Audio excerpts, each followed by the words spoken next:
Hello friends, कैसे हैं आप सभी। उम्मीद करती हूँ आप सभी लोग बहुत अच्छे होंगे। आप सभी की प्रिपरेशन अच्छी चल रही होगी और आप हमारे चैनल से दिन पे दिन कुछ ना कुछ सीख रहे होंगे। तो कौन से चैनल से? अविनाश मैथ्स मंत्रा से। स्वागत है आप सभी का हमारे यूट्यूब चैनल अविनाश मैथ्स मंत्रा पे। तो हम इस चैनल पे कंप्यूटर सीखते हैं, मेरे साथ आप सभी लोग।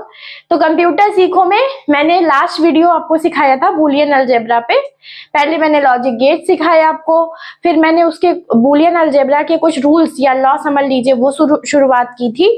ठीक है, तो हमने 2-3 स्टार्टिंग के जो लॉ है वो देखे थे, उसके बाद कुछ डिस्टर्बेंस हो गया था। तो आज हम लोग डिस्ट्रीब्यूटिव लॉ से उसको फिर से मतलब अपना जो वीडियो था उसको आगे करेंगे। ठीक है, तो आज हम लोग सीखते हैं डिस्ट्रीब्यूटिव लॉ। जिसने भी अलजेब्रा पढ़ी होगी वो ये सारे लॉ पढ़ चुका है, बस हमें बूलियन के तरफ से एक बार पढ़ लेना होता है। तो आइए देखिए इस लॉ में क्या होता है। देखिए डिस्ट्रीब्यूटिव मतलब डिस्ट्रीब्यूशन करना हमें किसी चीज को, जिसको हिंदी में बोलते हैं वितरण का नियम। ठीक है, यहाँ पे लिख लेते हैं डिस्ट्रीब्यूटिव लॉ माने वितरण का नियम। ठीक है, वितरण माने होता है बांटना, वितरित करना, इस तरीके से। ठीक है, अब देखिए जैसे हमारे पास क्या है, 3 एलिमेंट्स है, ए है, बी है और सी है। ठीक है, ये सब हमारे किससे बिलोंग कर रहे हैं? ए से। ठीक है, एक सेट ए से बिलोंग कर रहे हैं। अब डिस्ट्रीब्यूटिव लॉ क्या कहता है? A dot B plus C, sorry A and B plus C. तो हम इसको किस तरीके से डिस्ट्रीब्यूट कर सकते हैं? A and B plus A and C. ठीक है, ये दोनों किससे बिलोंग करेंगे? आपके ए से। ठीक, इसके बाद दूसरा नियम क्या कहता है? A or B and C. ठीक है, तो इसको हम कैसे डिस्ट्रीब्यूट करेंगे? A plus A or B and A or C, ये किससे बिलोंग करेगा? आपका ए से। ठीक, अब देखिए इसको समझते हैं। जो हम सबसे पहले इसको नॉर्मल अलजेब्रा की उससे देखते हैं। लेट्स से दैट ए की वैल्यू 3 ले लेते हैं, बी की वैल्यू 4 और सी की वैल्यू 5। ठीक है, ये हम एक मान लेते हैं। ठीक है, अब इस हिसाब से हम इन दोनों इक्वेशन पे इसको अप्लाई करके देखते हैं। ठीक है, कहने का मतलब ये है कि ये और ये साइड हमारी इक्वल होनी चाहिए। तो हम सबसे पहले ऊपर वाले पे ही इसको अप्लाई करते हैं। ऊपर वाला हमारा क्या कह रहा है? A and B or C equals to A and B or A and C, ये कह रहा है। ठीक, अब इसको समझिए। ए की वैल्यू 3 है, बी की वैल्यू 4 है और सी की 5 है। ठीक है, ये हमने अज्यूम किया है। ठीक है, तो अब देखिए, अब हम ए की वैल्यू 3 लेते हैं। ठीक है, फिर बी की वैल्यू आपकी 4 है और सी की 5 है। ठीक है, इसी तरह से यहां लिख लेते हैं 3 and 4, 3 and 5। अब करिए, देखिए 4 + 5 कितना हुआ? 9 आपका। ठीक है, 9 × 3 कितना हो गया आपका? 27। ठीक, अब इधर देखिए 4 × 3 कितना हो गया? 12। 3 × 5 कितना हो गया? 15। तो ये कितना आ गया टोटल? 27। तो LHS भी ये आ गया 27, RHS भी। ठीक, तो पहला जो आपका डिस्ट्रीब्यूशन लॉ कहता है वो आपका नॉर्मल अलजेब्रा में भी फॉलो होता है। ठीक है, और आप इसको अगर बूलियन की तरह से देखेंगे तो उस पे भी ये फॉलो करेगा। देखिए अब इसमें हम बूलियन की तरीके से ले लेते हैं। जैसे मान लीजिए हमने ए को 0 लिया, बी को भी 1 ले लेते हैं, या बी को भी 0 ले लेते हैं, सी को भी 1 ले लेते हैं। ठीक है, अब देखिए, अब यहाँ पे रखिए ए को हमने क्या लिया था? 0। ठीक है, 0 एंड इसमें रख रहे हैं। ठीक है, 0 एंड अब क्या करेंगे हम? बी और सी। ठीक है, अब इधर बात करते हैं। इधर क्या हो जाएगा? ए 0 है हमारा, बी भी 0 है। ठीक है, और ए 0 है और सी हमारा 1 है। अब देखते हैं क्या ये बराबर आता है दोनों हमारा। देखिए 0 एंड, ठीक है, तो 0 के साथ किसी का भी एंड होगा तो वो 0 ही हो जाएगा। ठीक, वैसे 0 और 1 तो 1 आएगा और 1 एंड 0 हो जाएगा। ठीक है, अब इधर बात कर लेते हैं। 0 एंड 0 क्या हो गया हमारे पास 1 प्लस मतलब और 0 एंड 1, ठीक, फिर से 0 और 0 और 0 कितना होता है 0। देखिए ये चीज इसमें भी फॉलो कर गया।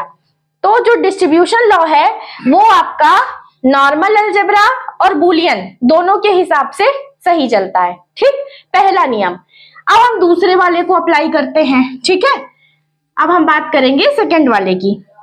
सेकंड वाला रूल हमारा क्या है, पहले यहाँ पे लिख लेते हैं। सेकंड वाला रूल है हमारा A और B एंड C। ठीक है, A और B एंड A और C। ठीक, ये देखिए दूसरा नियम हो गया हमारा। अब दूसरे नियम पे भी हम इसको नॉर्मल अलजेब्रा और बुलियन दोनों तरीके से चेक करेंगे। तो हम यहाँ पे फिर से वैल्यू ले लेते हैं, A की 3, B की 4 और C की 5। ठीक, अब देखिए अब इसमें क्या हो जाएगा, A की वैल्यू 3, तो अब देखिए यहाँ पे रखिए 3 और क्या हो जाएगा आपका 4 एंड 5, यही हो जाएगा। यहां पे क्या हो जाएगा 3 और 4 एंड ये कितना आ जाएगा आपका 3 और 5। ठीक, अब यहां पे चेक करिए 4 इंटू 5 कितना हो जाएगा। ठीक है, 20 और 3 23 आपका हो गया। ठीक, अब ये साइड चेक करेंगे, 3 और 4 कितना आ गया आपका 7 इंटू 3 प्लस 5 कितना हो गया 8, तो ये आ गया 56। देखिए जो आपका दूसरा रूल है यहाँ पे डिस्ट्रीब्यूशन का, जो दूसरा नियम कहता है डिस्ट्रीब्यूशन, जिसको हम बोलते हैं हिंदी पे समझिए तो योग का गुणे पे वितरण या एडिशन डिस्ट्रीब्यूशन ऑन मल्टीप्लिकेशन। ठीक है, तो ये जो आपका चलता है मतलब एडिशन ऑन मल्टीप्लिकेटिव, तो इसमें क्या चलेगा, इसमें नॉर्मल अलजेब्रा में ये फॉलो नहीं करेगा। क्यों? क्योंकि इसका LHS और RHS बराबर नहीं है। ठीक है, तो ये रूल जो है ये आपका नॉर्मल अलजेब्रा नहीं फॉलो करता। अब हम बुलियन पे लेते हैं, A को 0 लेते हैं, B को भी 0 लेते हैं, C को 1 ले लेते हैं। ठीक, यही चीज हम यहाँ रखेंगे इसमें। ठीक है, ये आपका सेकंड चल रहा है, यहाँ पे रखिए। देखिए 0 और 0 एंड 1। ठीक, अब इधर वाला देखिए साइड क्या हो जाएगा 0 और 0 एंड 0 और 1। देखिए 0 एंड 1 कितना आ जाएगा 0 और 0 और 0 कितना आ जाएगा 0। ठीक, ये 0 आ गया आपका। राइट हैंड साइड पे बात करते हैं, 0 और 0 कितना आएगा 0 और 0 और 1 कितना आएगा आपका 1 आएगा। ठीक है, लेकिन बीच में एंड है तो 0 एंड 1 कितना हो जाएगा 0। ठीक, ये देखिए बुलियन पे ये चीज फॉलो कर गई। अब इसको एक बार बदल भी लेते हैं, वैल्यू चेंज कर लेते हैं। अब हम ले लेते हैं A को 0 रखते हैं, B को 1 ले लेते हैं, C को भी 1 ले लेते हैं, ताकि कोई हमें डाउट ना रहे कि क्या ये जो बुलियन का distributive law addition over multiplicative है तो ये क्या फॉलो करता है कि नहीं। तो इसको हम दो केसेस से चेक कर रहे हैं। ठीक है, अब देखिए A की वैल्यू 0, B की 1, C की 1। फिर से यहाँ पे रखिए 0 और B और C दोनों आपका 1 है तो क्या हो जाएगा 1 एंड 1। ठीक है, अब A कितना है 0, 0 और B आपका हो गया। ठीक है, एंड 0 और C। ठीक, अब देखिए ये 1 एंड 1 कितना आ जाएगा 1 आ जाएगा। ठीक, और 1 एंड 1 क्या होता है 1 होता है, हमने लॉजिक गेट्स में पढ़ा है। और इसको 0 से और कर देंगे तो क्या आ जाएगा हमारे पास 1। अब इधर देखिए 0 और 1 कितना आ जाएगा आपके पास 1 और 0 और 1 फिर कितना आ जाएगा 1। अब 1 एंड 1 तो कितना आ जाएगा 1। देखिए इसमें देखिए फिर से LHS और RHS आपका बराबर हो गया। ठीक, मतलब डिस्ट्रीब्यूशन जो आपका डिस्ट्रीब्यूटिव लॉ है उसका जो दूसरा पार्ट है, मतलब जो मल्टीप्लिकेशन ओवर एडिशन है वो तो चलता है, वो नॉर्मल अलजेब्रा भी फॉलो करता है, वो बुलियन भी फॉलो करता है। लेकिन इसमें विशेष बात ये ध्यान रखिए कि जो एडिशन और मल्टीप्लिकेशन डिस्ट्रीब्यूशन होता है वो नॉर्मल अलजेब्रा फॉलो नहीं करता, लेकिन बुलियन उसको फॉलो करता है। ये बात बहुत याद रखने योग्य है। आपसे किसी भी ऑब्जेक्टिव टाइप में पूछा जा सकता है, या अगर आप 9-10 के स्टूडेंट्स हैं तो आपसे ये डिटेल में प्रूफ करने को भी पूछ सकता है। ठीक है, बुलियन स्टार्ट किया है आपने, तो ये बहुत इंपॉर्टेंट रूल है।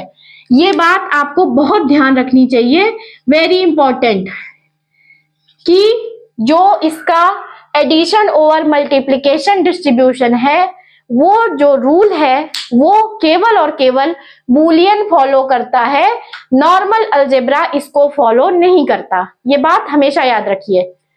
तो आई होप आपको ये डिस्ट्रीब्यूटिव लॉ समझ में आया होगा। हम नेक्स्ट वीडियो में अभी 1-2 लॉ और भी कंटिन्यू करेंगे, जल्दी मिलेंगे नेक्स्ट वीडियो में। और गाइस, अपना जो रिएक्शन है वीडियो को लेके उसको चैनल पे जरूर शो किया करें, कमेंट्स के थ्रू, लाइक्स के थ्रू, वीडियो शेयर करके, या कोई भी क्वेरी आप अपनी पुटअप करके, कोई सजेशन पुटअप करके, कुछ आपको गलत लग रहा हो तो आप सभी का स्वागत है हमारे चैनल पे। इन सभी चीजों के लिए रिएक्शन जरूर शो करें अपना। थैंक यू सो मच, जल्दी मिलेंगे एक नए वीडियो में।